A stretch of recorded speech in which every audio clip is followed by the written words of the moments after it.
Good morning, no. Napalit na gyud nako ang ipadamgo sa Dios Amahan ug sa Kristo, no. Nga diri sila mosanib. Question tamo usap ni nga ipadamgo sa ako kining cross nga ang gisulod karon. O gituman nako ang ipadamgo sa Dios Amahan ug sa Kristo, Mama Mary nga ako ning paliton kay diri sila mosanib. Munang-una ko paalam si mga idol. Ito si Mama Mary mo nagluwas ako sa ito sa Manlawaan kung wa ko sumbako deskripsyon ako. Gara si Diyos Amahan o si Mama Mary.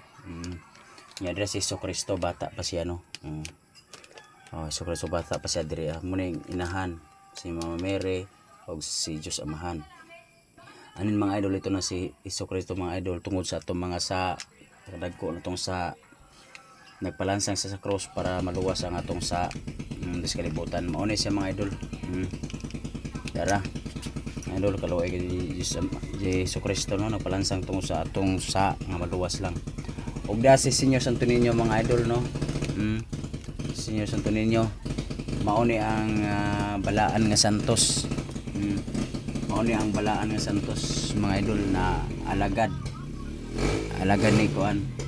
Alagad sa Diyos Amahan, Mama Mary, si Kristo, Mone, Santos.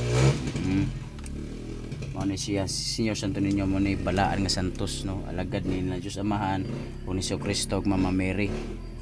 Unya na si Mama Mary mga idol, musiga ni siya gisaksak, Mone si Mama Mary, nagunit siya cross, tapos siya gamay nga cross. Mga idol, natuman na nako ang gipadamgo sa Ginoo sa ko munang ako yun siyang gipangita. May nagbaligya man diya sa ko ng San Isidro kay hapit ang pista karon 14-15 man. So nagbaligya man sila. Ako ginpangita boy naman yo ko pag display nila.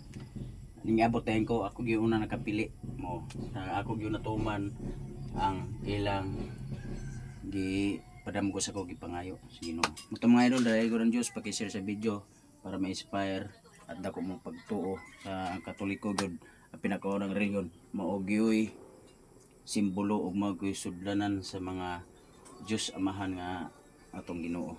Kini simbolo. Ano mga idol, pag-share sa video. Thank you.